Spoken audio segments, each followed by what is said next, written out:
La pêche hauturière est une excellente source d'approvisionnement en produits de la mer frais et savoureux et ne nuit pas aux ressources marines. Pour autant, ces aliments sont-ils sains pour la santé? Ici en Norvège, la mer est froide et propre. Un environnement idéal pour les industriels du saumon qui prévoient de multiplier leur production par 5 dans les années à venir. Si l'on a tendance à préférer les protéines issues des produits de la mer à celles provenant de la viande de bœuf par exemple, un doute subsiste quant à leur innocuité sur la santé humaine.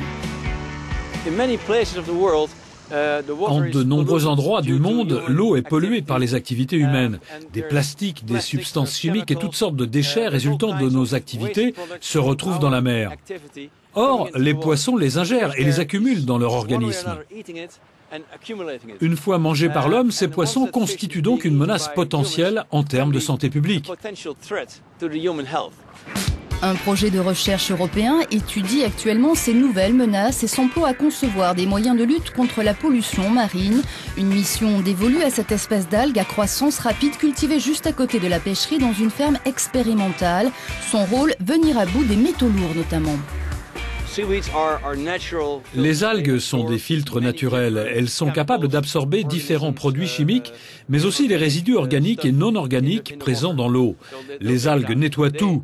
Elles se nourrissent des phosphates et des nitrates que rejette notre pêcherie.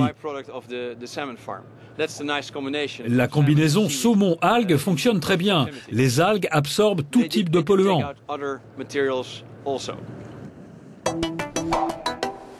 Quel est véritablement l'impact de la pollution marine sur les produits de la mer? La réponse à cette question découle de l'étude approfondie de toute une série de polluants et de substances chimiques aux effets encore méconnus. Des retardateurs de flamme aux médicaments en passant par les produits de beauté, les métaux toxiques et autres microplastiques, nos océans regorgent de déchets. O pescado tem grande valor nutricional e é muito importante para a nossa saúde. Le poisson et les fruits de mer sont connus pour être des produits en général sains et de très bonne qualité. Mais pour l'heure, seuls quelques polluants sont formellement réglementés. En revanche, la documentation disponible sur les effets d'une majorité de substances chimiques est largement insuffisante.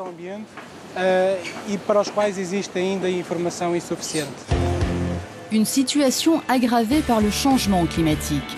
Dans des eaux plus chaudes, diverses espèces tendent à stocker plus rapidement encore les déchets toxiques. On observe aussi la migration vers l'Europe de certaines toxines jusque-là endémiques des régions tropicales. Dans ce laboratoire, près de Lisbonne, on cherche donc à déterminer les conséquences de la pollution sur la vie marine. Dans cet aquarium, nous avons recréé les conditions normales des fonds marins avec la même température et le même pH. Dans celui-ci, nous avons simulé les effets du réchauffement climatique. Les deux aquariums sont ensuite soumis au même niveau de pollution par l'ajout d'un cocktail de polluants que l'on retrouve habituellement dans le milieu marin. À la fin de l'expérience, on pourra comparer les taux d'accumulation entre les deux scénarios. L'analyse d'échantillons de poissons envoyés des 4 coins d'Europe met en évidence un niveau de pollution substantiel aux abords des grandes villes et des principaux ports du vieux continent.